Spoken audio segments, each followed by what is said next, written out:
पहले तो आज और शुरू करो उससे पहले ये बात पुनर्जागरण की जो एक बेसिक ट्रेडिशन पड़ी कि पुनर्जागरण था क्या, बात उसने भी हुई अभी वो समझ में आया कि नहीं। और एक शब्द मैंने ऋषि जी का जिस दिन जो पढ़ाऊँ घर जाके उसको एक बार देखोगे कि वो क्या था। और आपके पास क्या है, किसी के पास रेफरेंस बुक नहीं है, कोई एक आध व्यक्ति के पास है, सब गाइडें हैं। गाइड क्या करती है, बीच में से लाइन उठा के रखी, वो जब तक आगे और पीछे की घटना से जुड़ेगी नहीं तो वो याद करनी मुश्किल होगी। वो यहाँ कराई जाती है पर वो उस समय तक तो याद होती है हमें, और अगर एक दिन का गैप आ गया तो वो भूल जाती है। इसलिए जाग के भले ही आपके पास समय कम हो, रूटीन आपका जो भी हो, एक बार उसको जो पढ़ा है उसको देख लें, ताकि फिर वो बात देखो लास्ट टाइम है बस। इसके बाद अगर आप सोचोगे कि मैं दोबारा से शुरू करके रिवाइज तो कर लोगे, पर रिवाइज कभी उस तरीके से नहीं पढ़ा जाता जिस तरीके से आप पहली बार पढ़ते हो। उतना समय देकर नहीं पढ़ा जाता। इसलिए बारीकियां पकड़ो, जो चीज़ आती है वो छोड़ो, जो चीज़ नहीं आती उस पर बात करो। और पुनर्जागरण का जो आज हिस्सा हम पढ़ेंगे, प्रश्न वहाँ से आएगा। हाँ, प्रश्न बन सकते हैं। वो एक बेसिक कहानी थी जिसमें 5 कारणों ने योगदान दिया। और प्रश्न ये हुआ कहाँ पुनर्जागरण? इटली। और चूंकि इटली की भौगोलिक स्थिति, उसकी बनावट यूरोप के उस हिस्से को घेरती थी जिसमें यूरोप का बीच भी है, यूरोप का दक्षिण भी है। तो यूरोप के जितने भी लोग व्यापार करने के लिए पूर्वी देशों में जाते थे, उनको वहां से होकर जाना था। बठिंडा मान लीजिए जंक्शन है वो, अब वो जहां भी जाना है वहां तो जाना लगभग। तो यही रोल उसने प्ले किया। तो इसलिए एक बात ध्यान रखिए, पुनर्जागरण का कारण में जो कारण हमने पढ़े वो कारण नहीं है, वो परिस्थितियां हैं जिन्होंने वो ग्राउंड बनाया लोगों के दिमाग बदलने के लिए। हमने वो कल यही कहानी पढ़ी कि 200 सालों में क्या घटा जिससे मनुष्य का दिमाग बदला। जब दिमाग बदल गया उसने कुछ किया, हर क्षेत्र में कुछ ना कुछ किया। क्या वो होता है? वो अपने आप नया होता है। जब आपने पहली बार हमारे गाँवों में, मुझे याद है जब बिजली आई, उससे पहले लैंप पर पढ़ना, मोमबत्ती पर पढ़ना मुश्किल नहीं लगता था, अच्छा लगता था कि इतनी रोशनी तो बहुत है। जैसे ही किसी के घर में जला हुआ बल्ब देखा फिर वो रोशनी कम लगने लगी। जब हमें, और मैं अक्सर एक बात कहता हूँ कि एक आदमी 1-1 रुपया मांग रहा है और उसके हाथ पर कोई 1 रुपया रख दे और वो मुट्ठी बंद कर ले, वो खोले नहीं, और उसके दूसरे हाथ पर 10 रुपये रख दे, 1 रुपये की कीमत कम हो जाएगी, वो खुल जाएगी। तो जब मनुष्य को जो पहले उसके दिमाग में धारणाएं थी उससे अच्छा उससे मिला तो उसने अपनी धारणाओं को छोड़ दी। कुछ भी छुड़वाने के लिए कुछ उसको उसकी जगह विकल्प देना पड़ता है, और वो विकल्प था पुनर्जागरण। और पुनर्जागरण के दौरान उन 200 सालों में मनुष्य ने एक ही काम किया, पुरानी रूढ़ियां, पुराने अंधविश्वास छोड़ दिए और ज्ञान की नई रोशनी में वो नहाया, और उससे उसने अपने जीवन को बनाया। जीवन बनने के बाद जो परिवर्तन हुआ वो हुआ, किया नहीं गया, वो दिखा। वो दिखा। आदमी जैसे जैसे पढ़ता है, आदमी पढ़ता है तो उसकी शैली, उसके जीने का ढंग, उसके बोलने का ढंग, सोचने का ढंग, वो चाहे ना बदले वो बदलेगा। और वो जो बदलेगा वो अपने आप जो करेगा फिर उसमें दिखेगा। तो अब उसने जो किया वो दिखा। वो दिखा कहाँ? समाज में भी दिखा, कला में भी दिखा, विज्ञान में भी दिखा, राजनीति में भी दिखा, साहित्य में भी दिखा। तो वो आज पढ़ना। आज वाली बात में मुश्किलें रहेंगी, वो मुश्किलें मेरे लिए भी थी, आपके लिए भी हैं। उनके नाम, उनकी किताब पढ़कर ही याद होंगी, लेकिन जब मैं यहाँ बोलूँगा 2-2, 3-3 बार हम उससे रिपीट करेंगे तो याद हो जाएंगे। और पेपर में प्रश्न आज जो पढ़ेंगे उसमें से कोशिश तो की है, सारा याद किया, एक आध चीज छूट जाए तो उसे ठीक करना। अब बात ये पुनर्जागरण के, जब या तो इसको यूं कह लो कि ये पुनर्जागरण के परिणाम है, या आप इसे ये भी नाम दे सकते हैं कि पुनर्जागरण की विशेषताएं हैं। और अपने हिसाब से अगर एक बात बने तो ये पुनर्जागरण होने के बाद आम आदमी ने बदलाव किए, किसमें? साहित्य, कला और विज्ञान। अब लौट कर वहीं आओ, जब हमने इस चैप्टर को शुरू किया, पुनर्जागरण क्या है देखो। अब उस तरह से नहीं, इससे लेकर इसके बीच में साल कितने? अब मैं सीधे यू ही कह दूं, यूरोप में 200 सालों के दरमियान किन 200 सालों के दरमियान, जो किन सदियों में घटे, 14वीं से 16वीं। ये क्लियर, बिल्कुल ठीक कर लेना इसे, ये 1350 से 1550 ही है। हाँ, छोड़ो उसको, आप उसी क्लास में थे जिसमें अपने लास्ट क्लास लेके आए, वो किताब लेके आया था, नजर मारी थी उसमें, वो उसमें लिखा है, वो गीता है इतिहास की, गलत है ही नहीं वो, उसे कोर्ट में ले जाना, बहुत ऑथेंटिक बुक है, और भारत में एक ही जगह छपती है, विश्व में सारी जगह छपती है, दिल्ली को छोड़कर न्यूयॉर्क, टाटा मैकग्रा हिल जो उसे छापते हैं। अब जैन एंड माथुर, अब मत खरीदना, नहीं बोलने पड़ेगी। क्या कुस्तुनतुनिया, हाँ देखो, ना ये देखो, ये जो इटली है, इसके 2 टुकड़े जो इधर थे, ये 3 भागों में बटा, आगे सब कुछ आया, इटली पर भी बहुत कुछ पढ़ना है। ये इटली का बीच है, ये इटली की राजधानी जिसको आप जानते हो नाम से रोम, 2 भागों में बांटो, पूर्व और पश्चिम।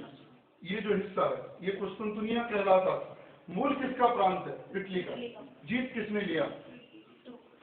तुर्कों था। ये जीत किसने लिया? तुर्कों। तो हिस्सा तो इसी का ही रहेगा। कितने समय तक उसका रहेगा? जब तक उसका साम्राज्य है। जब वो पतन हो जाएगा, कमजोर हो जाएगा, तो फिर यहाँ आ जाएगा। इसलिए इसका नाम हिंदी में हम पढ़ते हैं कुस्तुनतुनिया, और अंग्रेजी में बाइजेंटाइन साम्राज्य या पूर्वी रोम। दोनों ही नाम है किसके? पूर्वी रोम के। इसमें नहीं है यूनान। ये जो यूरोप की स्थिति है, ये यूरोप, ये जो हिस्सा है, ये यूरोप का कौन सा हिस्सा है? पूर्वी। इस पूर्वी हिस्से को यूरोप में एक नाम दिया जाता है बाल्कन प्रदेश, मतलब पूर्वी यूरोप। उसमें ये जो हिस्सा है, इसमें छोटे छोटे कई देश थे, और उसमें एक था यूनान। जब यहाँ से लोग निकले, नजदीक फैले, यही नजदीक था, यहाँ फैल गए, और जब यहाँ फैल गए तो उन्होंने कहा यूनान का ज्ञान कहाँ ट्रांसफर हुआ? इटली में। इसलिए कहा गया यूनान खत्म नहीं हुआ। यूनान को तुर्कों ने जीत लिया तो यूनान का पतन नहीं हुआ, बल्कि यूनान का प्रवर्जन हो गया। किसमें? इटली में प्रवर्जन। वो वहां समा गया जाकर, और वहां जो समाया और फिर जो हुआ वो आज तक, वो परिवर्तन जो हुआ। हम पहला परिवर्तन पढ़ेंगे किस क्षेत्र में? साहित्य का मतलब किताबें। अब ये नहीं पढ़ना पहले कि किताबें कौन सी लिखी गई, कुछ और पढ़ना। प्रश्न बनाने वाला बहुत दिमाग रखता है, वो ये नहीं सोचेगा, उसको पता है रटने की पावर बहुत है लोगों की, किताबों के नाम तो रट लेंगे वो। नहीं, वो नहीं।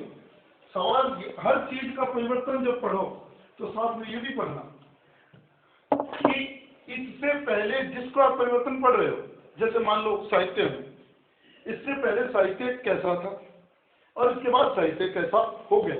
परिवर्तन तो तभी पढ़ा जाएगा। उससे पहले कला भवन कैसे बनते थे, बाद में कैसे बनने लगे, तो क्लियर, तो गैप तो तभी पता लगेगा। पहले साहित्य जो भी लिखा जाता था वो जिस भाषा में, लैटिन, ये जानना, पहले लैटिन भाषा में लिखा गया, ये ध्यान रखना। लेकिन अब जिसमें लिखा गया वो क्या है? अंग्रेजी नहीं, देशी भाषाएं। अब देशी भाषाएं तो हर देश में होती, वो हमारे देश में हिंदी है तो कोई सारे हिंदी थोड़ी बोलते हैं। अब हमारे लिए तो हिंदुस्तान को छोड़कर अंग्रेज जो भी बोलते हैं वो अंग्रेजी है, वो सारे अंग्रेजी थोड़ा ही बोलते हैं। स्पेन वाले स्पेनिश बोलते हैं, फ्रेंच वाले फ्रेंच बोलते हैं, अंग्रेजी वाले अंग्रेजी बोलते हैं। अंग्रेजी तो मूलतः इंग्लैंड की भाषा है, तो इसलिए वो देशी भाषाओं में भी साहित्य लिखा गया। अब देशी भाषाओं में अंग्रेजी नहीं, इटालियन भी आ गई। आप इधर भी हिंदुस्तान में भी आ सकते हो, कहीं भी। पुनर्जागरण ने दुनिया को प्रभावित किया, लेकिन विशेषकर किसे प्रभावित किया? यूरोप को। और यूरोप में भी किसको? इटली को। तो बहुत बड़ा जो परिवर्तन दिखा वो तो इटली में दिखा, लेकिन उसकी शाखाएं दूर दूर तक फैली। तो सबसे पहले हम जो किताबें पढ़ेंगे, कहाँ की? इटली की। और इटली में कौन कौन सी किताबें? अब सबसे पहले धीरे धीरे, सारा कुछ एकदम से नहीं। पहले ये इटली में जो लिखा गया, किन किन लोगों ने लिखा, तो एक नाम आप अगर पढ़ के आए तो आसान हो जाएंगे, बार बार पढ़ाएंगे, दांते। और दांते के बाद दूसरा नाम आप लेते हो पेट्रोक, और तीसरा नाम है बुकासियो। ये देखो एक चीज और है, शर्म मत किया करो पढ़ते हुए। शर्म करके आदमी भूखा भी मरता है, शर्म करके आदमी कई चीजों से वंचित रह जाता है। बोलना मुश्किल है इन नामों को, तो जब मैं बोर्ड पे लिखता हूँ तो शर्म नहीं, बोल लेना भी सीख लो, बोल दो उसके साथ, बोल रहा हूँ तो उच्चारण याद आएगा, उच्चारण करना सीख जाओगे तो फिर उसको पढ़ना आसान रहेगा। जैसे अभी इन्होंने बोला, जब हम उसको बाइंजे टाइम कुस्तुनतुनिया कॉन्स्टेंटाइन, उसको अंग्रेजी में तो कॉन्स्टेंटिनोपोल भी कहते हैं, कॉन्स्टेंटिनोपोल कुस्तुनतुनिया, तो वो यूं है दांते, पेट्रॉर्क, बुकासी, 3 नाम। जो पहली बात ये है कहाँ के, इटली के। डिफाइन करना है पहले कि हमने किस किस के बारे में क्या क्या पढ़ना है, और ये मिक्स ना हो तो उसके लिए साथ ही पहले लिख दें। इटली के बाद आप आ जाइए फ्रांस में। फ्रांस के लोग कौन कौन हैं, इसमें आ जाइए 2 ही लोग हैं, रेबलॉस और दूसरा नाम हम पढ़ते हैं मॉन्टेन। पहले तो विद्वानों के नाम बताऊं, फिर आ जाइए इंग्लैंड। जब इंग्लैंड में आ जाओगे तो कई नाम आ जाएंगे। एक नाम सबसे पहले लिखोगे चौसर, एक नाम लिखोगे थॉमस मूर, एक नाम तो फिर बहुत ही मजेदार है फ्रांसिस बेकन, फ्रांसिस बेकन, और फिर एक बहुत ही बड़ा नाम शेक्सपियर। ये यहाँ हो गया। अब ये तो इतना हो गया, अब एक और बचा हुआ हॉलैंड, जिसको आप नाम एक भी दे सकते हो, इरेस्मस। पहले तो यही पता हो, ये हॉलैंड का हो गया। फिर एक नाम लिख दो स्पेन का, और एक ही नाम सर्वेंटीज। हाँ, पहले तो ये बताओ कि अब इतने लोगों को साहित्य में पढ़ने जा रहे हैं, इन लोगों की किताबें पढ़नी है कि अब वो क्या पढ़नी है, ये किस युग के हैं, पुनर्जागरण युग। प्रश्न ये बनता है ये किस युग की उपज है, पुनर्जागरण युग की उपज है। पर्टिकुलर चाहे किसी का ही नाम ले लिया जाए। और एक भी ध्यान रखना, पुनर्जागरण युग का मतलब ये नहीं है कि उन्हीं 200 सालों में ही हुए, उसके बाद भी जो लगातार हुए हैं वो प्रभावित किससे हुए हैं, पुनर्जागरण से प्रभावित हुए हैं। तो एक परंपरा है ये। पुनर्जागरण एक दिन नहीं है, एक साल नहीं है, एक परंपरा है जो डल गई, और उसमें जो ढला, उसने जो लिखा वो किससे जुड़ा, पुनर्जागरण से। सवाल ये है, जैसे मान लो पहले किस भाषा में लिखा जाता था, लैटिन। अब अगर कोई इटली में लिख रहा है, कोई फ्रेंच में लिख रहा है, किसके प्रभाव से लिख रहा है, पुनर्जागरण के प्रभाव से। तो अगर वो पुनर्जागरण के बाद भी हुआ 1 साल, 2 साल, 10 साल, 20 साल, किस युग का है वो, पुनर्जागरण युग का। तो ये अब ये तो हैं वो लोग जिनका नाम एक बार बोलेंगे, इटली से दांते, पेट्रॉर्क, बुकासियो। उसके बाद अगला नाम क्रम पे है 2 नंबर फ्रांस, रेबलॉस और मॉन्टेन। 3 नंबर पे हमने पढ़ा था इंग्लैंड, चौसर, थॉमस मूर, फ्रांसिस बेकन, शेक्सपियर। और इधर जब आएंगे तो हॉलैंड से एक व्यक्ति पढ़ेंगे, इरेस्मस और सर्वेंटीज, स्पेन। ये तो लोग हैं। अब उनके नीचे नीचे उनकी किताबें, और वो किन किन बातों के लिए जानी गई। दांते की किताब जो पेपर में आती है वो ये डिवाइन कॉमेडी, और इसके साथ एक बात लिखना, ये एक काल्पनिक जगत की यात्रा, स्वर्ग की यात्रा, मरने के बाद की यात्रा का वर्णन कल्पना लिखता है। कॉमेडी इसीलिए तो कहा गया है, इसने मजाक किया है पोप के ऊपर, चर्च के ऊपर, कल्पना करके। तो डिवाइन कॉमेडी दांते। और इसके साथ एक बात, इटालवी काव्य का पिता, यानी कि अब इससे बात बनी, इसने जो लिखा वो लैटिन में नहीं लिखा, इसने अपने देश की भाषा में लिखा, इटली की भाषा में लिखा, और इसीलिए इसको इटालवी काव्य का पिता। ये लाइन याद रखनी है, दांते, जिसकी एक किताब है डिवाइन कॉमेडी। किताबें और भी हैं, और ये बहुत ही शानदार वीता नोवा, ये साथ साथ रखने हैं आपको, वीता नोवा। और एक किताब और है इसकी, द मोनार्कियो या मोनार्किया। 2 नाम अभी है, मुश्किल लगेगा।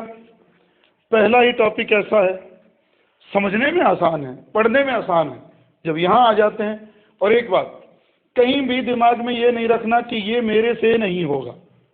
अगर ये मेरे से 4 घंटे में हो सकता है तो आपसे भी हो सकता है, सारे याद हो सकते हैं। 1 साल पहले जब मैंने तैयारी की थी, हमें रटाया गया था पर याद नहीं था, दूसरे दिन भूल गया था। तो आज लगा कि उससे और इसमें बहुत फर्क है। अब ये 3 किताबें दांते की, डिवाइन कॉमेडी, वीता नोवा और द मोनार्की। फर्क क्या है? वीता नोवा जब उसने लिखा, उसके साथ एक घटना घटी थी। गिरजा घर में उसने एक लड़की को देखा, बहुत सुंदर लगी, और वो उसकी सुंदरता के बखान में ही एक किताब लिख गए। जैसे मलिक मोहम्मद जायसी ने लिख दिया पद्मावत, नख शिख वर्णन, उसके सिर से लेकर उसके पांव तक वो लिखता ही चला गया, तो उसकी सुंदरता लिखता चला गया। और इसलिए वीता नोवा भी क्या है, एक रोमांटिक गीतों का संग्रह उस तरह से लिखा। और उसने जो वीता नोवा लिखा, उसमें जिस औरत की सुंदरता है उसका नाम है बीट्रिस। बीट्रिस, जिसके सुंदरता का वर्णन वो कर रहा है, ये याद रखना। बीट्रिस यूं ही लिखा है उस किताब में, जनन माथुर में, ब्रिटिश नहीं, बीट्रिस। अब सवाल, एक किताब उसकी ये द मोनार्किया, लेकिन हमारी किताबों में तो इतनी बात लिखी।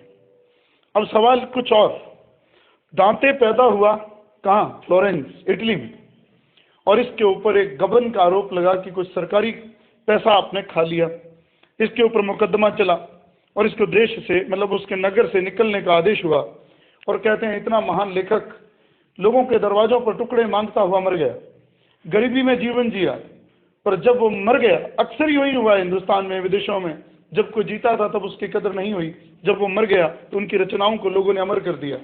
और इसी तरह ये जो 3 किताबें याद रखनी है, डिवाइन कॉमेडी, वीता नोवा, द मोनार्किया, ये राजनीति में। अब यहाँ आ जाइए, पेट्रार्क। वैसे तो पेट्रार्क के साथ जो पेपर में प्रश्न आएगा वो सीधा यही लिख रहा हूँ, मानववाद का पिता या मानववाद का जनक। अब ये line as it is NET तक पेपरों में आती है और यही आपको इसमें मिल सकती है फर्स्ट ग्रेड के पेपर में, या यूं लिखा मिल सकता है, पुनर्जागरण की एक सबसे बड़ी उपलब्धि देन, साहित्य लिखाओ, विज्ञान लिखाओ और साथ में मानववाद लिखाओ। तो उत्तर वो नहीं है, उत्तर मानववाद है, फिर ह्यूमनिज्म, ह्यूमैनिटी। और ये मैं कल परिभाषा बेहतर दे चुका हूँ कि ठीक पुनर्जागरण से पहले मानव, आम आदमी कुछ नहीं था, जकड़ा हुआ था 2 बंधनों, सामंतों के, जमींदारों के और चर्च के चंगुल में। वो हटा, लोगों को जमीनें मिलने लगी, उनके पट्टे मिलने लगे, जमीनों से पैदा हुई उपज अब किसकी रहने लगी? आम आदमी की रहने लगी। पैसा जुड़ने लगा, व्यापार से पैसा जुड़ने लगा, पैसा जुड़ा, पेट भरा, फिर भी पैसा बचा, उसने वो पैसा विलासिता पर खर्च किया, फिर भी पैसा बचा, वो पैसा विद्वानों और शिक्षा और साहित्य पर खर्च हुआ, तो उससे ये सारी चीजें बढ़ी। तो ये मानववाद का जनक एक उत्तर। एक इसकी किताब है the familiar letter, familiar letter, और इसने भी द फेमिलियर लेटर में एक लड़की की सुंदरता का बखान किया है, लोरो, ये नाम याद रखना, लोरो, ये याद हो गया बस। बात इतनी सी है, मुश्किल जरूर है पर यही खत्म है, अंतिम सत्य यही कि ये रटना है और ये याद हो गया तो काम हो गया। डिवाइन कॉमेडी, वीता नोवा, द मोनार्किया, एक व्यक्ति की, दांते की। और मुझे भी जब तक मैं कॉलेज में पढ़ाता था उन बच्चों के लिए इतनी बहुत थी, एक से ही काम चल जाता था, डिवाइन कॉमेडी। और कॉलेज एजुकेशन में तो इतना ही लिख दे बच्चा तो बहुत बड़ी बात है, कोई याद ही नहीं होती थी बच्चों को। तो डिवाइन कॉमेडी, वीता नोवा, मोनार्किया, पेट्रार्क मानववाद का पिता, और अंग्रेजी में प्रश्न पूछ लें, ह्यूमनिज्म का जनक, शब्द अंग्रेजी का ठोक दे और बात बाकी की हिंदी लिख दे तो परेशान नहीं होना। ह्यूमैनिटीज, ह्यूमनिज्म, मानववाद, मानववाद का पिता। मानववाद मानव के बारे में है, उसके दुख सुख का, उसके प्रेम का, विरह का, संयोग का, वियोग का, मानववाद। फेमिलियर लेटर, लोरो, याद रहे। आगे और पढ़ेंगे, फिर अब यहाँ बताया तो मुश्किल होगी। बुकासियो की एक कृति है डेक मोरेन, और ये इसलिए बुकासियो को लैटिन गद्य का पिता, लैटिन काव्य नहीं, थ्योरी, गद्य का पिता कौन? De Montaigne. और डेक मोरेन तो उसकी कृति है, व्यक्ति है बुकासियो, लैटिन गद्य का पिता। पर एक और बारीक प्रश्न जिसको हम पढ़ते हुए ध्यान नहीं देते, यूरोप में एक महामारी फैली थी, ब्लैक डेथ। उसने यहाँ रोल प्ले नहीं किया, उसने औद्योगिक क्रांति में बहुत बड़ा रोल प्ले किया। ब्लैक डेथ हुई, गांवों में बहुत से लोग मर गए, लोग गांवों को छोड़कर कहाँ चले गए? शहरों में।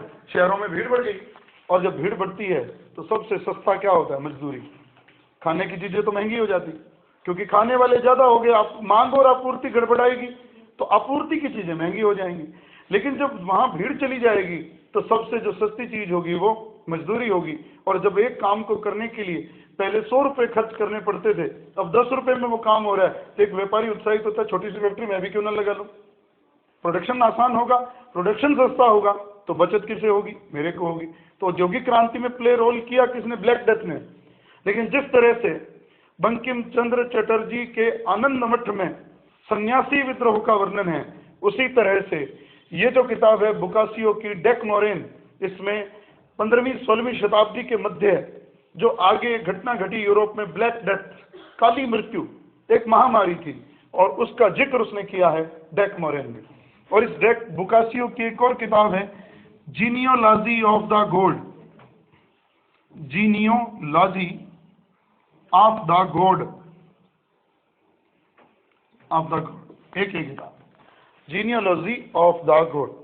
ये कहाँ का काम हुआ, अभी इटली का, इतना याद रखना। अब ये इतने लोग हुए डिवाइन, पहले तो 3 लोग, दांते, पेट्रोर्क, बोकासियो, फिर Divine Comedy, Vita Nova, the Monarchia, फिर पेट्रोर्क मानववाद का पिता, द फेमिलियर लेटर, लोरो नाम की लड़की, और इधर है बीट्रिस नाम की लड़की, बोकासियो, डेकमोरेन, जीनियोलॉजी ऑफ द गॉड। ये सिर्फ इटली का साहित्य है, लेकिन दांते इटली के काव्य का पिता, और बोकासियो ने इटली में भी लिखा और उसने लैटिन में भी लिखा, लेकिन लैटिन में किसमें, थ्योरी में, ये लैटिन गद्य का पिता। अब बात आ जाइए 2 नंबर पे, ये रेबलॉस और मोंटेन। लेकिन अब 2 बातें, आपने एक नाम किताब का पढ़ा है, वो लिखी है, पढ़ने में याद करनी मुश्किल है, पर पहला उत्तर, रेबलॉस जो लिखता है, आपको बार बार लिखा मिलता है, उसकी लिखने की थीम क्या है, प्यास, नैतिक प्यास, बौद्धिक प्यास, क्या, जानने की इच्छा, सुधरने की इच्छा, किस व्यवस्था से निकलने की इच्छा जो प्राचीन काल, मध्य काल से जकड़ा हुआ था समाज, और वो प्यास जिसके लेखों में सामने आई है, रेबलॉस। रेबलॉस की किताब में एक ऐसा किताब के नाम का अर्थ तो यूं निकलता है, किसी एक वीरतापूर्ण कार्यों का वर्णन है, किसी वीर का, और उस किताब का नाम मैं हिंदी में लिख रहा हूं, the heroic deeds Gargantua and Pantagruel, ये है इसकी किताब का नाम, the heroic deeds of Gargantua and Pantagruel. ये है रेबलॉस की किताब, ये याद करनी, और जाके जितनी किताबें लिखी हैं घर पे पढ़ो, पागलों की तरफ बोलना, लिखी हुई हर गाइड में लिखी है, चाहे आप के सोनी पढ़ लें, अरविंद भास्कर पढ़ लें। अरविंद भास्कर में थोड़ा ढूंढना पड़ता है, वो यूँ लिखा है थ्योरी में, और के सोनी में तो सामने ही पड़ी है सारी बात। उसने तो फालतू बात ही नहीं लिखी, और छोड़ा भी कुछ नहीं है, यूँ नहीं कि उसने कुछ छोड़ दिया हो। जिस चैप्टर को मैं जेनर माथुर से पढ़ा, वो 50 पेजों में लिखा है, उसने वो 4 पेजों में बात पूरी करी, और वो 50 पेजों में सारा ही कुछ छोड़ दिया उसने, पर आसान करती है बात बड़ी किताब। वो यूँ थोड़ा, रेबलॉस की किताब है the heroic deeds of Gargantua and Pantagruel, प्यास, नैतिक और बौद्धिक। अब ये मोंटेन के साथ एक बात लगी है, ये सीधा याद रखना है, प्रथम आधुनिक व्यक्ति मोंटेन, इसके साथ ही। अब ये 2 हो गए, फिर हर बात को पीछे से दोहराऊंगा सारी, दांते, पेट्रोर्क, बोकासियो, कहाँ के, इटली, रेबलॉस और मोंटेन कहाँ के, फ्रांस के, ये दूसरी बात। अब इंग्लैंड में आइए, चौसर की बात लिखने से पहले हम ये पढ़ते हैं अंग्रेजी काव्य का पिता, चौसर, अंग्रेजी काव्य, इंग्लिश पोइट्री का पिता, the father of English poetry, और चौसर अंग्रेजी काव्य का पिता। और इसकी जो किताब है कैंटरबरी टेल्स, कैंटरबरी से टेल्स तक की यात्रा, कैंटरबरी टेल्स, जिसको लिखा चौसर ने। और अब सवाल एक है, एक चीज लिख रहा हूं, जिन्होंने अंग्रेजी पढ़ी है वो जानते हैं, सोनेट, चतुर्दशपदी, 14 लाइनों की कविता, उसका भी जनक। इसमें थोड़ा बहुत भेद के साथ आगे एक नाम और भी आएगा। अब आ जाइए टॉमस मूर, जिसकी किताब का नाम है यूटोपिया। यूटोपिया होता क्या? यूटोपिया एक वो है तो काल्पनिक, इसको हम एक अंधविश्वास जैसा काल्पनिक जोड़ सकते हैं। यूटोपिया एक अद्भुत कल्पना, उस तरह की कुछ किताब है यूटोपिया। यहाँ आइए, फ्रांसिस बेकन, दो नाम हैं अब हमारे पास, रोजर बेकन और फ्रांसिस बेकन। रोजर बेकन सत्य सत्ता की नहीं, समय की पुत्री है। रोजर बेकन कहता था, अगर मेरा वश चलता तो मैं अरस्तु के सारे ग्रंथों को आग लगा दे। रोजर बेकन प्रयोगवाद का जनक, और उसकी किताब है आपस में।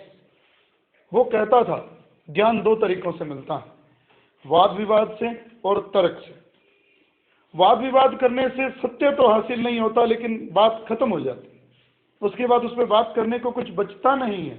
जैसे मैंने एक मुद्दा उठाया, आपने तर्क दिया, आप तर्क दोगे, वो तर्क देगा, आप एक अपनी तरफ से एक निष्कर्ष निकाल लोगे कि आपने और मेरे में जो बीच का तर्क है वो आप निकाल लेते। ये जरूरत नहीं वो सत्य हो। आपने क्या किया? वाद विवाद किया, वाद विवाद खत्म होती है, आपकी बात भी खत्म हो गई। तर्क चलते रहते हैं। तर्क किस पर आधारित होते हैं? प्रयोग किए जाते हैं। विज्ञान में जो बात कह दी गई, फिर सवाल लगता है ये कैसे हुआ।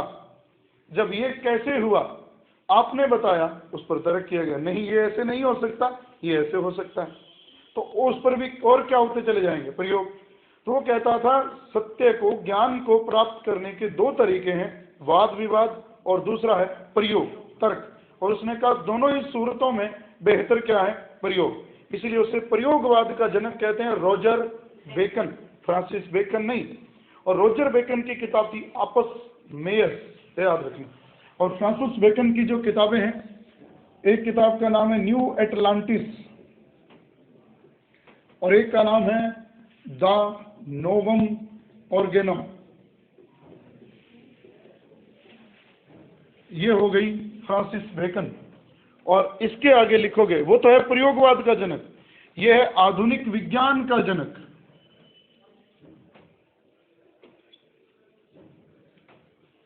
ये Francis Bacon, New Atlantis, the Novum Organum, आधुनिक विज्ञान का जनक, ये इससे जुड़ी। और इसको तो कौन नहीं जानता, जिसने केशवदास, घनानंद, कालिदास जैसे प्रेम पर लिखने वाले कवियों को पढ़ा है, और वो शेक्सपियर, जिसका सबसे पहले मैं वही नाम लिखता हूँ जो बहुत ही प्रसिद्ध है, जिसको समझना सबसे आसान रहता है, रोमियो जूलियट। जैसे अमीर खुसरो ने लैला मजनू लिखा और इसने लिखा रोमियो जूलियट। और फिर जो हम पढ़ते हैं Hamlet, Macbeth, the Merchant of Venice, Julius Caesar, Othello, as you like it, midnight, midsummer night.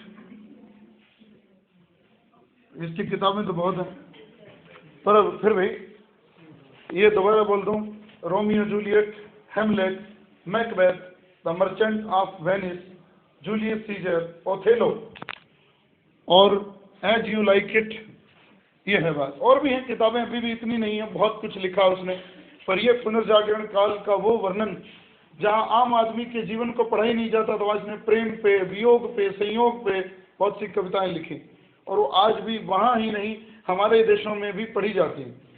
अब बात ये, हमारे पास एक ढांचा बन गया बड़े बड़े देशों का, जिसमें इटली, फ्रांस और इंग्लैंड। एक बार सारे नाम में जाते हुए फिर दोबारा बोल दूं, इससे पहले यहाँ पहुंचूं। दांते, पेट्रोर्क और बुकासियो है कहाँ के?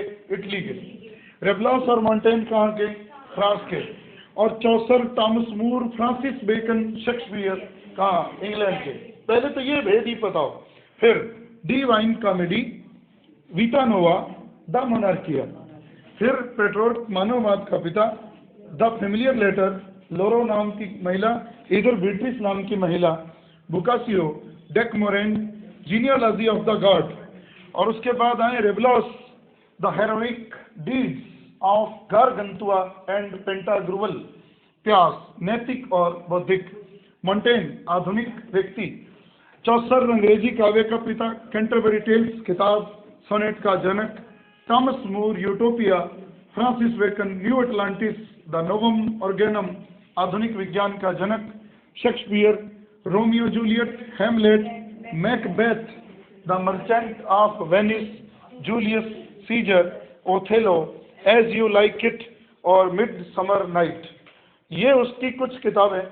अब बात दो लोग बचे। हॉलैंड। हॉलैंड में एक जगह एम्स्टर्डम, वहाँ क्रिकेट भी खूब होती है, वहाँ से टीमें भी इधर आती रहती हैं, छोटे छोटे बच्चे क्लबों में खेलते हैं।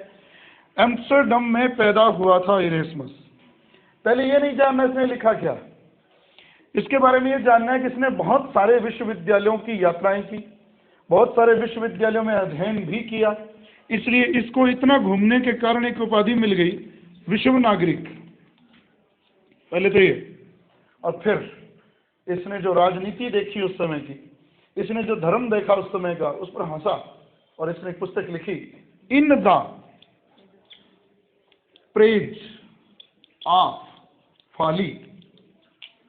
क्या लिख रहा है? इन द प्रेज, मूर्खत्व की प्रशंसा लिख रहा है इरेस्मस। ये किताब पेपर में आती है, सारा साहित्य एक तरफ है और ये इरेस्मस अकेला एक तरफ है, याद रखना।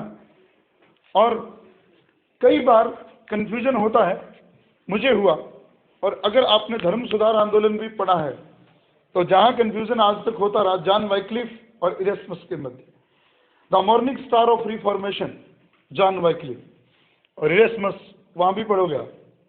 धर्म सुधार आंदोलन में भी जाएंगे ये लोग, उसमें भी जाएंगे, और यहाँ इसके साथ जो जोड़ना है विश्व नागरिक, और यहाँ in the praise of folly उसकी किताब।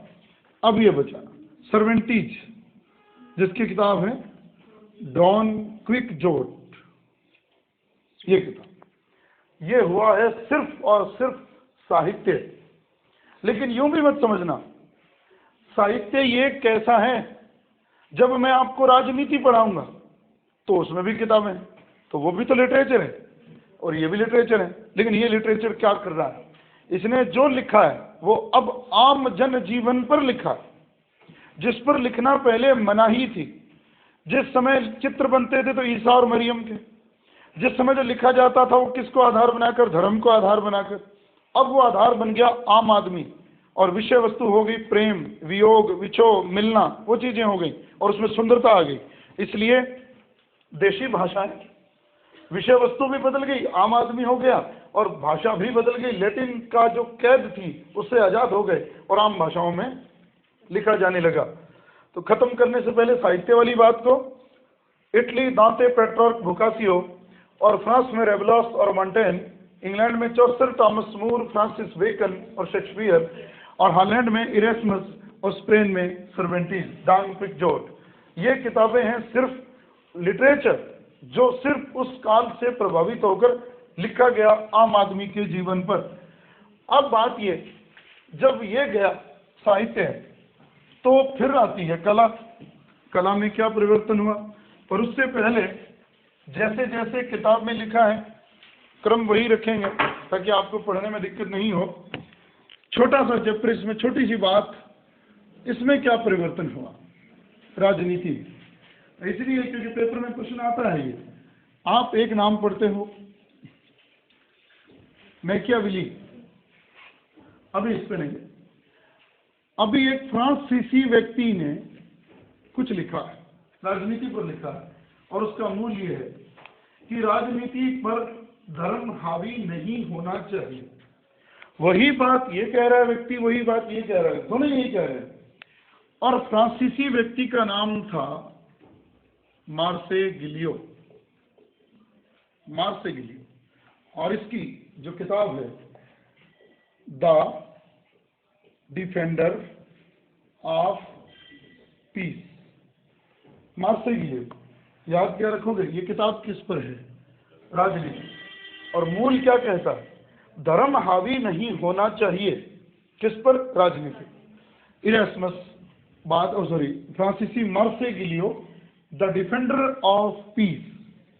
अब बात अब मैकियावेली, जिसके साथ प्रश्न बहुत जुड़े हैं, आधुनिक चाणक्य जिसे हम कहते हैं, लेकिन मूल किताब तो जो पेपरों में आती रही है, द प्रिंस, राजनीति पर।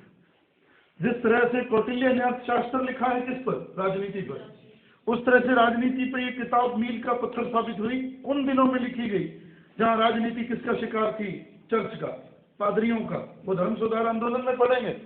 इसने उस पर बहुत बड़ा प्रहार किया। मैकियावेली, और मैकियावेली की कृति है द प्रिंस, आधुनिक चाणक्य। इसकी और किताबें जो पेपर में आती हैं, आर्ट ऑफ वार, बहुत बड़ी किताब, the history of Florentine republic, the history of Florentine republic. Florence नगर के गणतंत्र के ऊपर इसने किताब लिखी कि ऐसा होना चाहिए। Art of war, the Prince, the history of Florentine Republic. किताबें और भी लिखी हैं, लोरेंजे वाला, मैंड्रागोला, लेकिन आप ये 3 याद रख लें, बहुत बड़ी किताबें हैं। पहली बात तो ये है, थोड़ा और डीप जाते हैं, उसकी बहुत बड़ी, युद्ध की कला, art of war, the history of Florentine Republic, Republic गणतंत्र, कहाँ का, फ्लोरेंस का, उसका इतिहास, the history of Florentine Republic. उस पर क्या लिखा है, द डिफेंडर ऑफ पीस, शांति का रक्षक। पर अब ये तो हो गया मैकियावेली, और ये 2 लोग पढ़ोगे आप किस पर, राजनीति। देखो लिखी तो किताबें ही, लेकिन इनके विषय वस्तु क्या है, सिर्फ, और उनकी विषय वस्तु भी आम आदमी का जीवन, आम आदमी का समाज, आम आदमी की प्रेम वियोग, वो सारा है उसमें।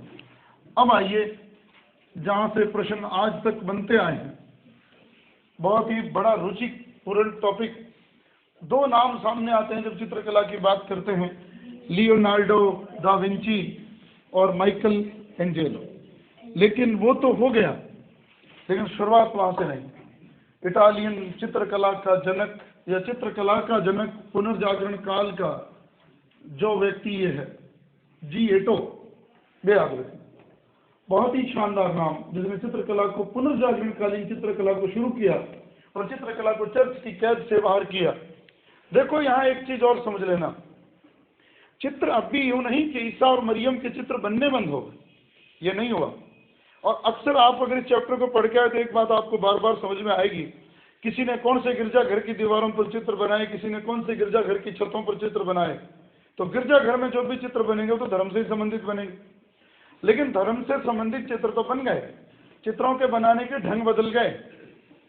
अब वो कैद नहीं दिख रही है अब चर्च की, उसके ऊपर रंग भड़कीले आ गए हैं। अब बनाने के तरीके, जिसको फ्रेस्को पेंटिंग, टेम्पेरा पेंटिंग, हम अपने दूसरे इतिहास के टॉपिक में भी पढ़ के आए हैं। फ्रेस्को पेंटिंग जैसे एक दीवार है, उसका प्लास्टर गीला है, गीले प्लास्टर के ऊपर आपने एक आकृति बने हुए कागज को रखा, कागज में सुराख कर दिए आपने पिन से।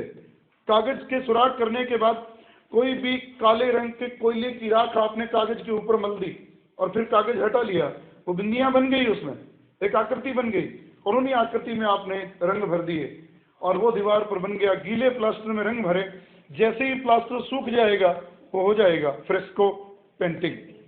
टेम्पेरा, टेम्पेरा जरूरी नहीं दीवार पर बने, लकड़ी की तख्तियों पर भी बने, पत्थर पर, शिलाओं पर भी बने।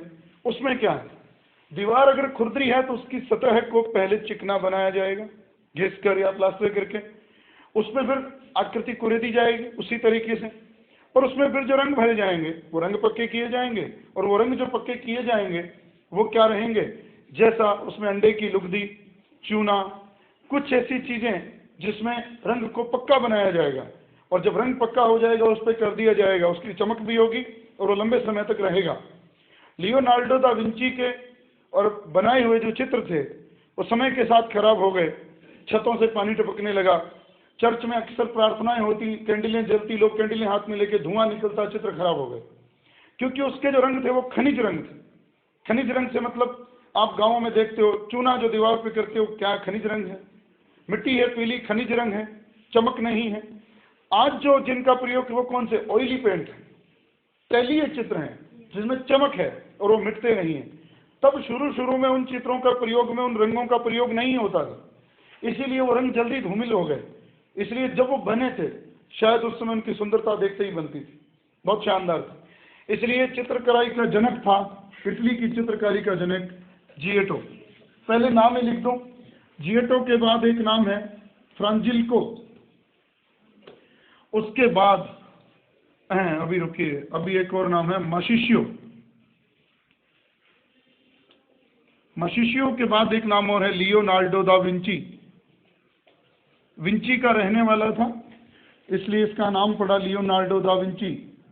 और उसके बाद एक नाम माइकल एंजेलो, एक नाम राफेल, और एक नाम हॉलैंड का है, फिर ये व्यक्ति डच नीदरलैंड का, जिसका नाम है फ्रांज हॉल।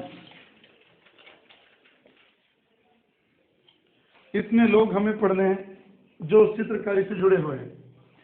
अब इन्होंने जो बनाए, पेपर में जो आएगा मैं पहले उस पर बात करूं, फिर ज्यादा हो जाता है, फिर अपने को याद नहीं होता। पर इसके बारे में पहले चित्रकारी, इसके बारे में लिखा मुझे नहीं मिला उसमें। जिएटो चित्रकारी का जनक, इसने फ्लोरेंस के चर्च में कुछ चित्र बनाए थे इसने। पर ये फ्रांजिल्को एक सन्यासी था, जब ये चित्र बनाता कहते हैं तो आंखें ही मूंद लेता था, और एक बार जो बना दिया उसमें कोई भी चेंजिंग एडिटिंग नहीं करता था और ना ही उसे मिटाता था। क्या शानदार चित्र बने, जैसा बना दिया वैसे छोड़ दिया। और इसके बारे में कहा गया इस सन्यासी के अंदर जो उतरता था ये उसे छाप देता, और इसीलिए फ्रांजिल्को के चित्र बहुत ही सुंदर बन पड़े हैं, इसकी खास बात है। और इसके चित्र में भी मुझे नाम यही मिला, मैडोना, और इसके साथ भी जोड़ लेना। मैडोना क्या है? ईसा और मैरी का चित्र है। मैडोना का चित्र जहां भी बना है, ईसा को गोद में लेकर बैठी है मरियम, मैरी, और उस चित्र का नाम रखा गया मैडोना। दोनों ने बनाए, फ्रांजिल्को और एक नाम राफेल, दोनों का यही चित्र है। और अब ये माशिशियो, इसके साथ ये जोड़ना, और ये इस बार मैं बड़े बड़े प्रश्न नहीं मानता, ये पेपर में आने के लिए मानता हूँ। पर्सपेक्टिव, ये होता क्या है? पर्सपेक्टिव जो चित्रों में लाया जाता है, ये होता क्या है? देखो एक चित्र बना, एक पोस्टर है, पोस्टर का पन्ना तो सीधा है, चित्र जो बने वो भी लाइन में बने, लेकिन चित्र कई बार ऐसे दिखते हैं, एक आदमी आ रहा है, उसके पीछे एक आदमी आ रहा है, उसके पीछे एक आदमी आ रहा है, पन्ना तो सामने है, दूरी दिख रही है। समझ रहे हो क्या कह रहा हूं? इसको कहते हैं पर्सपेक्टिव, आगे और पीछे करना चित्रों को बनाने का ढंग। इससे पहले, माशिशियो से पहले लोग चित्र तो बनाते थे, चित्र बनाने में दो लोगों के बीच में दूरी नहीं दे पाते थे एक ही पेज के ऊपर। वो किसने दे दी? माशिशियो। तो माशिशियो ने जो ये दिया, इस विधि को कहते हैं पर्सपेक्टिव। एक ही कागज या कपड़े के ऊपर जो चित्र बना, उसमें दो बराबर लोग खड़े हैं और महसूस क्या करा रहे हैं, वो उससे पीछे है, वो उससे आगे है।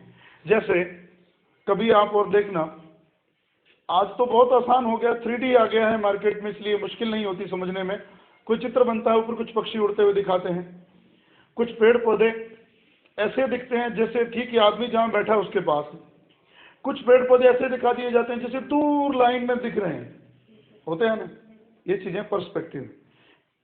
टुकड़ा तो कागज का वही है जिसपे वो चित्र बना है, जहां उस आदमी की फोटो बनी है ठीक उसे थोड़े ऊपर करके बनी है, बनी ऊपर है, दिख क्या रही है, लंबी दूरी दिख रही है, उसको शुरू करने वाला माशिशियो। तो जनक तो हो गया जिएटो, सन्यासी आदमी फ्रांजिल्को, और माशिशियो ने दिया perspective Leonardo da Vinci. Paper में आने लायक प्रश्न, द लास्ट सपर, और एक नाम जो बहुत ही प्रसिद्ध, मोनालिसा। राजस्थान की मोनालिसा बड़ी ठड़ी, और यूरोप की मोनालिसा ये जिसने बनाया लियोनार्डो दा विंची ने। लियोनार्डो दा विंची कहा करता था, एक चित्रकार के लिए दो चीजें बहुत आवश्यक होती हैं, एक तो मनुष्य और दूसरा मनुष्य की भावनाएं। ये लाइन बहुत बार पेपर में आई है। लियोनार्डो दा विंची कहता था चित्रकार के लिए दो चीजें बहुत ही मस्त होती हैं, एक तो मनुष्य और दूसरा मनुष्य की भावनाएं। इन दोनों की जो अभिव्यक्ति ठीक ठाक कर लेता है वो अच्छा चित्रकार है। और ये लास्ट सफर क्या है? लास्ट, अंतिम, सफर मैंने दुख, अंतिम दुख किसका? ईसा का। ईसा मरने वाले, सफर है हाँ, बोझ हमें यहाँ जो पढ़ाया गया, मतलब अंतिम मृत्यु के समय का दुख जो ईसा के साथ जुड़ा, मानते हैं बोझ, लेकिन वो उसको क्या मान रहा है, दुख, कि ईसा मरने वाले हैं, शिष्यों से घिरे हुए हैं, और ईसा को ये दुख है कि जो मैंने इनको दिया उस पर काम इन लोगों ने नहीं किया, इसलिए वो यूं लग रहे हैं कि मैं खाली हाथ ही जा रहा हूं दुनिया से। और ये उसका अंतिम प्रॉब्लम है ईसा की, जिसका नाम रखा गया द लास्ट सफर। और कुछ शिष्य जो खड़े हैं, वो शिष्य यूं महसूस हो रहे हैं जैसे शर्मिंदा हो रहे हैं, उनको आत्मग्लानि हो रही है कि हमें जो जीवन भर इन्होंने दिया हमने उसको ग्रहण नहीं किया। अक्सर ही ऐसा होता है। तो पर्सपेक्टिव तो दिया मशीशियों ने, Leonardo da Vinci, the last सफर और मोनालिसा। मोनालिसा की रहस्यमयी मुस्कान तो आज भी चित्रकारों के लिए रहस्य ही बनी हुई।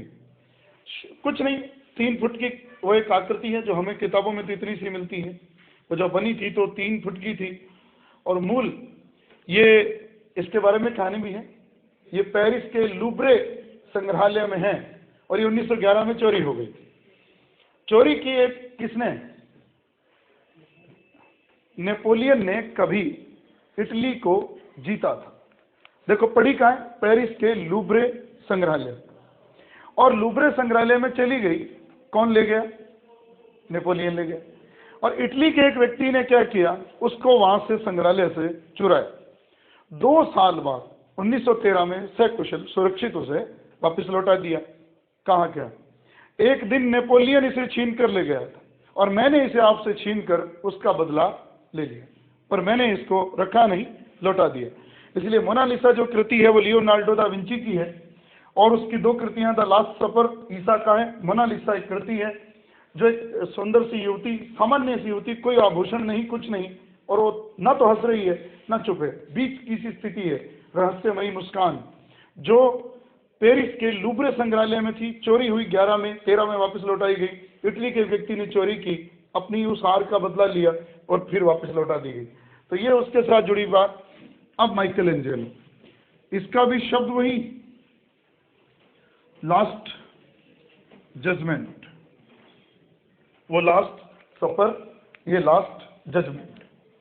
लास्ट जजमेंट, माइकल एंजेलो और लियोनार्डो दा विंची।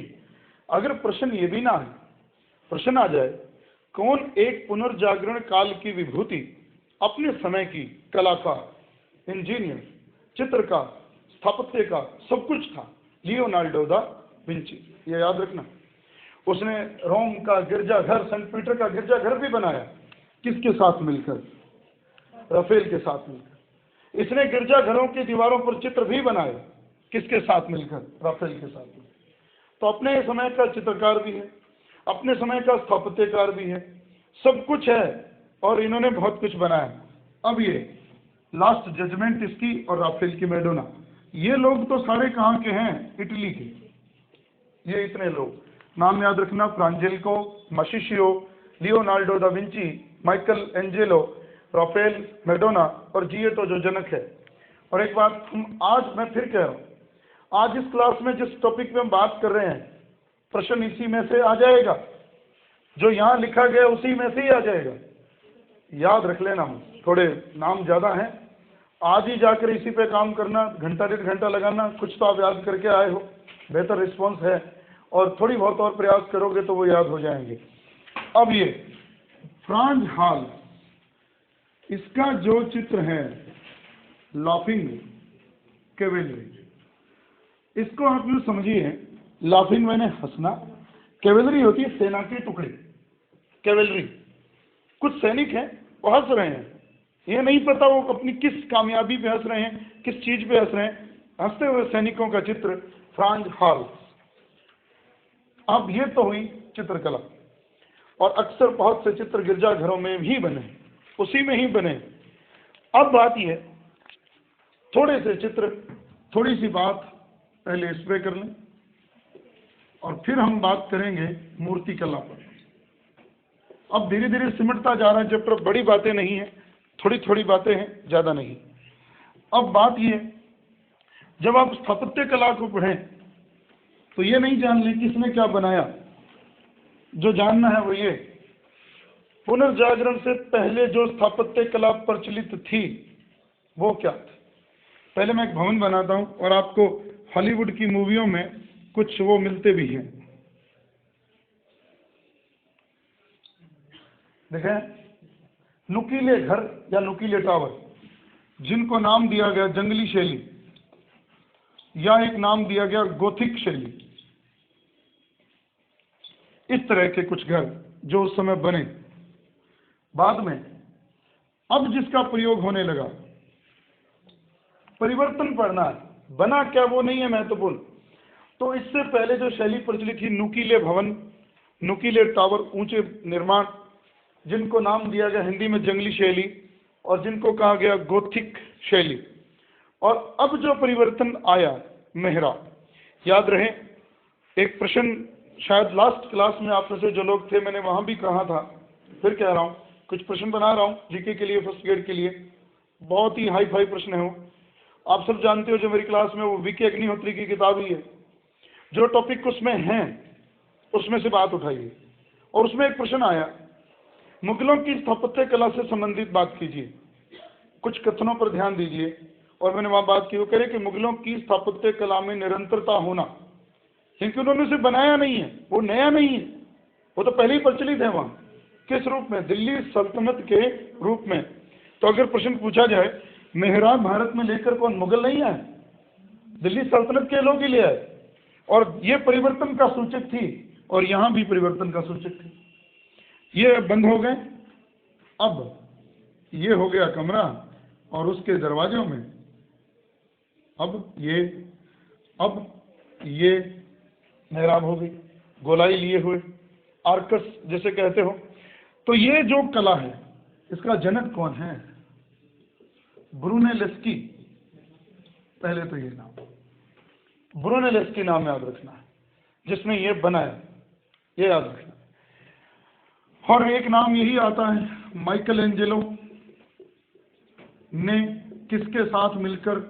राफेल के साथ मिलकर रोम के संत पीटर के गिरजाघर में निर्माण कार्य किया। लेकिन अब एक बात और है कि इन लोगों के जो पोप हैं, इनके नाम बिल्कुल मिलते जुलते से हैं। संत जान पाल प्रथम, संत जान पाल द्वितीय। वो तो धर्म सुधार आंदोलन में बहुत सी चीजें क्लियर करेंगे, पर इसलिए अभी परेशान नहीं हो, इतनी बात याद रख लें। भवन निर्माण कला में 3 चीजें याद रखें। पुनर्जागरण से पहले जो शैली प्रचलित थी, जंगली, गोथिक, फिर मेहराब आ गई। इस शैली का जनक ब्रुनेलेस्की कहलाता है। और एक बहुत बड़ा निर्माण इन 2 लोगों ने मिलकर किया, माइकल एंजेलो और राफेल ने। गिरजाघरों के निर्माणों में इन्होंने योगदान दिया, और वो गिरजाघर सबसे बड़ा सुंदर जो बन पड़ा वो रोम में। अब देखो, पहले तो निर्माण किया, उसी की दीवारों पर चित्र बना दिए, और वो जो बने हुए हैं, जो आप पढ़ते हो, अभी पीछे पढ़ के गए, लास्ट सपर और मोनालिसा। लेकिन मोनालिसा कृति चर्च में नहीं है, बाहर है। और जो उसने वहां बनाया है, लास्ट सपर, यानी कि ईसा और मरियम से संबंधित जितने चित्र हैं वो उन्होंने जो निर्माण किए उसमें कर दिए।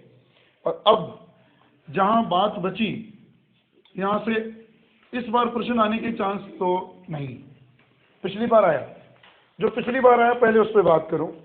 पहले ये जान लें, मूर्तिकला का जनक जो पुनर्जागरण काल का, पहले का नहीं, गिबेती, याद रखना, गिबेती मूर्ति कला का जनक, जिसने फ्लोरेंस नगर के एक चर्च में दरवाजे बनाए थे, ऐसे दरवाजे जो मूर्ति कला की तरह से दिखते हैं, और वो कांसे के दरवाजे, कांस्य दरवाजे। गिबेती, आप इतना नाम याद रखिए, मूर्ति कला का पहला नाम। और पेपर में जो आएगा वो ये, पिछली बार आया भी है यहां से, माइकल एंजेलो ने 3 मूर्तियां बनाई थी आदमकद। एक तो आ गई पिछली बार, अगर आप पढ़ के आए हो, पियता 16 फुट की मूर्ति आदमकद। दूसरी एक वीर पुरुष की मूर्ति बनाई गई, डेविड की। एक मूर्ति बनाई उसने यहूदियों के गुरु मूसा की। 3 मूर्तियां बनाई माइकल एंजेलो, पियता, डेविड, मूसा। और पियता भी मूर्ति में है क्या? वही मरे हुए ईसा को मरियम ने गोद में लेटाया हुआ है, पियता। पियता, डेविड एक वीर पुरुष, और मूसा एक संत हुए, सूफी संत जो यहूदियों के गुरु रहे, उन्होंने उसके चित्र भी बनाए। तो माइकल एंजेलो, पियता, डेविड, मूसा, ये बहुत प्रसिद्ध। और अब ये नाम दोनेतेल्लो पढ़ा है कि नहीं? दोनेतेल्लो या दोनेतेल्लो। इसने एक, आप पढ़ते हुए एक लाइन ही लिखी है, दस्ताने पहने हुए आदमी की मूर्ति बनाई। प्रश्न छोटा नहीं है, ये बहुत महत्वपूर्ण है। एक दस्ताने पहने हुए आदमी की आदमकद मूर्ति दोनेतेल्लो। तो इसमें मूर्ति कला में 3 लोग, गिबेती, माइकल एंजेलो, दोनेतेल्लो। इतना पढ़ना। जो कृतियां हमारे सामने हैं पुनर्जागरण की, जो आज भी पड़ी हैं संग्रहालयों में, ये निर्माण तो जिन क्षेत्रों में हो गए वो यहाँ लिख के रखने थे, अब रखने वाले नहीं है। अब जो भी हमने पढ़ना है वो हमने पढ़ा हुआ है और वो आसान है। विज्ञान के क्षेत्र में क्या परिवर्तन हुए? नाम तो पढ़ लिए, लेकिन एक नाम रहेगा जो बहुत ही प्रसिद्ध नाम है, जो एक किताब लिखी है जिसने the structure of human body, उसका नाम वेलिशियस ने एक किताब लिखी थी, the structure of human body. Copernicus ने किताब लिखी थी, the concerning of revolution of heavenly body. 2 किताबों के नाम बिल्कुल मिलते जुलते से हैं, लेकिन अब जो पेपर में आने वाले सिद्धांत हैं, पहले वो फ्रांसिस बेकन, नाम पढ़ चुके हैं, आधुनिक विज्ञान का जनक है। ठीक आगे बढ़िए, एक नाम टॉलमी, बहुत पुराना व्यक्ति हुआ जिसके कथन बाइबल में भी लिखे हैं। क्या कथन सीधे नहीं लिखे हैं, उसके सिद्धांत लिखे हुए कि पृथ्वी सौर मंडल का केंद्र है और सूर्य उसके चारों ओर। बात तो उल्टी है। इस बात को दुनिया, चर्च, पोप, सब लोग मानते आ रहे थे। किसकी बात को? टॉलमी की बात को। और इस टॉलमी एक गणितज्ञ भी था, एक भूगोलवेता भी था। उसने कह दिया और इसकी कथन को पहली बार तोड़ा। किसने? कोपरनिकस ने। The concerning of revolution of heavenly body. और उसने जब इसको तोड़ा, इस कथन को, और उसने कहा सौर मंडल का केंद्र सूर्य है और उसके चारों ओर चक्कर लगाने का काम पृथ्वी करती है, उसको देश से निकाल दिया गया, उसकी किताब जला दी गई और उसको बहुत दुख सहने पड़े। जब उसी के एक शिष्य ब्रीनो ने या ब्रूनो ने, अलग अलग नाम मिलते हैं, इसी सिद्धांत को फिर दोहराया, उसे जिंदा जला दिया गया। इस सिद्धांत को फिर गैलीलियो ने दिखा दिया, केवल बताया नहीं, टेलीस्कोप बनाई, एक दूरबीन बनाई और कहा देखो ग्रह नक्षत्र कैसे चलते हैं। और याद रहे, गैलीलियो के ही बनाए हुए पेंडुलम के आविष्कार से आधुनिक घड़ी का आविष्कार। तो आधुनिक घड़ी के मूल में पीछे खड़ा है एक नाम, गैलीलियो। और गैलीलियो के नीतियों पर काम आगे न्यूटन ने किया, जिसको आप गति के नियम, गुरुत्वाकर्षण के नियम पढ़ते हो। और हिंदुस्तान में एक नाम है, बहुत बड़ा नाम, ब्रह्मगुप्त, जिसने बहुत पहले कहा था पृथ्वी सारी वस्तुओं को अपनी ओर आकर्षित करती है ग्रेविटी फोर्स के कारण। आज तो भूगोल ने बहुत कुछ दे दिया कि पृथ्वी की 3 परतें हैं, भूप्रपट्टी, मेंटल और कोर, सीमा, सियाल और निफे। जो निफे हैं, फेरियम और निकल, जो बिल्कुल सेंटर में है। इतना टेम्परेचर है, इतनी रेडिएशंस निकलती हैं कि वो पृथ्वी को ऊपर जितनी भी चीजें उनको अपनी ओर खींचता है। एक हॉलीवुड की मूवी भी बनी थी, मैं उसका नाम भूल गया, जिसमें ये बताया हुआ है कि वो निफे वाली जो परत है वो फेलियर हो जाती है, वो अपना काम करना छोड़ देती है और पृथ्वी के ऊपर की चीजें उड़ने लग जाती हैं। फिर विद्वान उसमें घुसते हैं और उसको ठीक करते हैं। है तो एक कल्पना, पर क्या शानदार है। ऐसी बहुत सी चीजें, बहुत सी उनकी हॉलीवुड की मूवियों में दिखाया हुआ है। टर्मिनेटर बहुत बड़ी मूवी, बहुत ही शानदार मूवी। पीछे आई थी टाइटैनिक, बड़े लोगों ने देखी, बहुत पसंद की गई, बड़े अवार्ड भी मिले।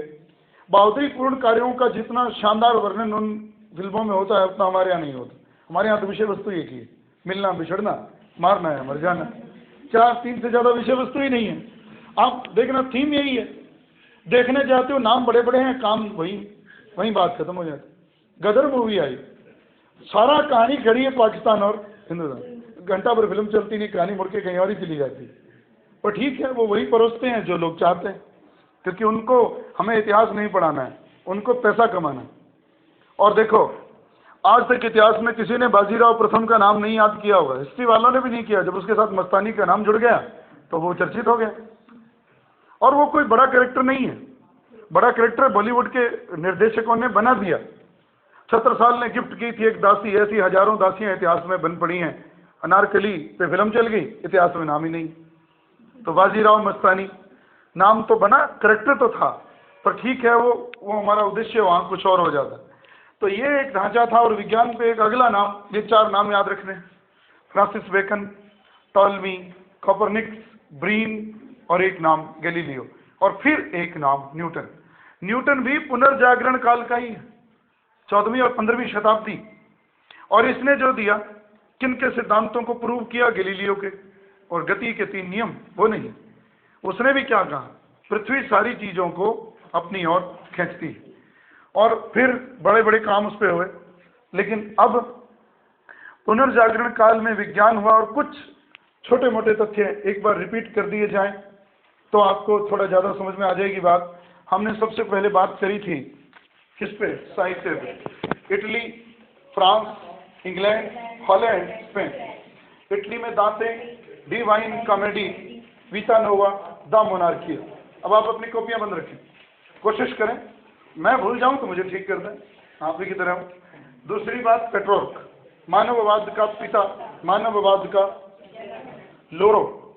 और ब्रिटिश कहां थी? किसकी कृतियों में? दांते। कौन सी में? वीता नोवा। और उधर है लोरो नाम की महिला, उधर है ब्रिटिश नाम की महिला। फिर उसकी कृति है द फैमिलियर लेटर। मैंने तो बोला ना, एक और कृति आएगी द पर्शियन लेटर, वो आगे धर्म सुधार में पढ़ देंगे, लेकिन अभी नहीं, अभी वो कंफ्यूज कर देगी। तो फैमिलियर लेटर किसकी? पेट्रोल। और तीसरा नाम बुकासियो, डी वाइन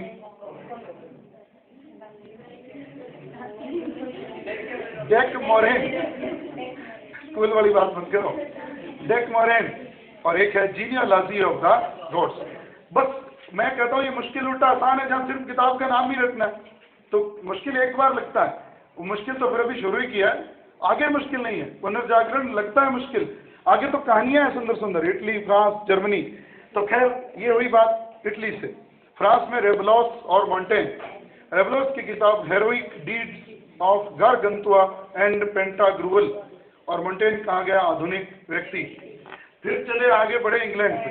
पहले 4 नाम, चौसर, थॉमस मूर, तीसरा नाम फ्रांसिस बेकन, और चौथा नाम शेक्सपियर।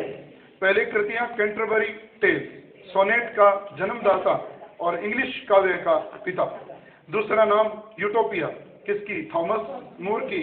तीसरा नाम Francis Bacon, New Atlantis, the Novum Organum. फिर आगे बढ़े शेक्सपियर, कई नाम, एक नहीं, Romeo Juliet, Hamlet, Macbeth, Merchant of Venice, Othello, as you like it, और 2-3 नाम, जूलियस सीजर, मिडसमर नाइट। ये तो हमें ज्ञात हैं, ज्ञात और भी हैं, पर ये महत्वपूर्ण है। अब अगली बात हमने लेके आए थे हॉलैंड पे, इरेस्मस, एम्स्टरडम का था, in the praise of folly, मूर्ख तब की प्रशंसा, विश्व नागरिक, ये याद रखना। और फिर एक बात, और एक इसमें बढ़ते हैं स्पेन में। मुझे एक बात और याद रही, शायद इससे जड़ा हुआ है, वो राजकुमार भी कहा जाता है, मानववादियों का राजकुमार भी कहते हैं इरेस्मस। ये नाम जोड़ लेना और याद रखना। इरेस्मस को मानववादियों का राजा भी, या राजा और या राजकुमार, अलग अलग किताबों में जैसे लिखा, मेरे यहाँ तो किताब जनरल माथुर तो राजा कहती है। मानववादियों का राजा, ये पेट्रोर्क का शिष्य था Erasmus, in the praise of folly. और फिर है स्पेन में सर्वेंटीज, डॉन क्विक्जोट, जो किताब उसने लिखी। फिर आए हम लौटकर, उसके बाद एक बहुत बड़ा नाम राजनीति, फ्रांस के मार्सिगिलियो, द डिफेंडर ऑफ पीस। और एक नाम मैकियावेली, द प्रिंस, आधुनिक चाणक्य, आर्ट ऑफ वार।